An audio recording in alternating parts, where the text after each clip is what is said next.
Welcome to Nibble Time Snack Reviews. Now, the question I have for you is, what melts in your mouth, not in your hands? That's right, it is M&M's. So today we're actually reviewing M&M's. We're going to be doing Fudge Brownie, which is one of their newer flavors that they brought out. And then we're also going to be doing another flavor, which is the coffee nut. I know you've seen previous episodes. We did the Java Chip Oreo, ended up being a fairly rank flavor in my mouth.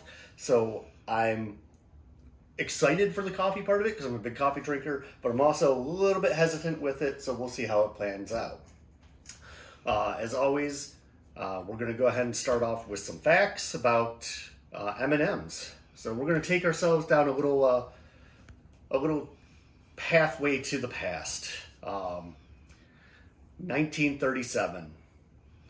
Forrest Mars, son of a candy conglomerate, you've heard of Mars bars and all that, takes a vacation from the United States all the way over to beautiful Spain.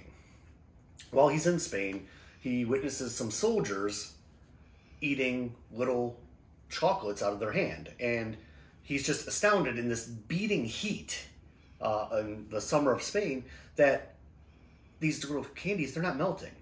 And so he inquires as to why, and they're just sugar coating on top of chocolate, which keeps them from melting. And he's like, I need to profit off of this. I need to make a way to get this back home to Daddy, and we're gonna make money. And that's what he set out to do. So he ends up coming back home. He partners with a man named Merle, and thus M&M's are formed. So we're going to fast forward a few years to 1949. Merle and Mars, they're not seeing eye to eye. They're unhappy. We could see the destruction of M&M's and just breaking apart. You got an M over here and an M over there. But Mars decides, hey, here's $1 million. I'm going to buy you out, and I'm going to take full control. Merle, he buys it. He takes it. He's out of the picture. M&M's exists and moves on. So we're going to move forward in time again to 1976. 1976, the FDA bans red dye number 2. It is a cancer-causing dye. They wanted to get rid of it. Now, M&M's never used that dye. It was never in any of their products, but because of the scare and the times, they decided we're going to pull red out of the packaging. It's not going to be part of us anymore. We don't want anybody confused or thinking that we had it and that they have to worry about getting cancer from our candies. They didn't. So, but it was pulled, and it returned in 1988 to a big blusterous, like, we now have red. So it was like a big promotion that they did to bring it back. Which was their newest actual color for the longest time until they introduced blue, which was in the, I want to say it was the early 2000s, late 1990s, when they brought the blue out. When M&M's originally came out, everybody knows them by their back little packages. Wasn't initially that way. They used cardboard tubes from 1937 to 1948, until that's when they came out with the classic traditional style. And lastly, 1954, greatest sequel of all time maybe comes out. I don't know. You have to tell me. Peanut M&M's are introduced to market, 1954. What do you think the greatest sequel of all time is? Could be a movie, could be food. To me, the Peanut M&M, strong contender. The Super Nintendo to the original Nintendo, another great contender for it, but who knows? Let's get into some tasting though. I'm starting Fudge Brownie, going that route first.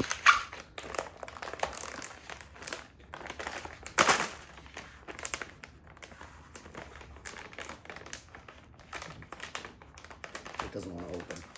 This is what you get for single takes. If I have to grab scissors, I'll tell you. It'll be something.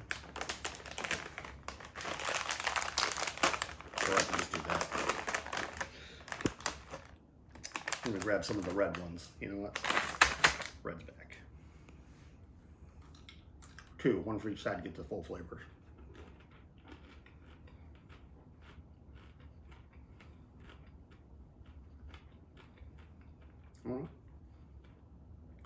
It's got a nice little fudginess to it, but overall not that dissimilar from just a standard, traditional, normal M&M. A little bit more fudginess to it, but not enough for me to say, wow, this is like eating a fudge brownie. All right, let's take a look here.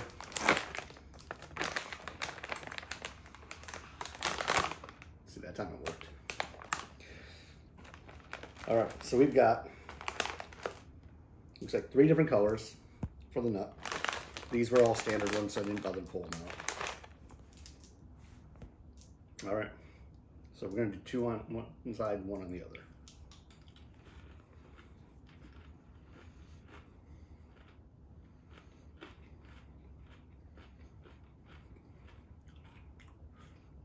All right. So it's better than a Java chip Oreo, but it's definitely got that aftertaste of like coffee bean, like just raw coffee bean. Same type of thing. Here it comes. Here comes that lingering flavor for the coffee. You know, they do sell chocolate covered coffee beans. They tend to be a little bit more pricey, so you'd probably do better to pick up these if you really wanted to try the coffee nut over that. But yeah, it's there.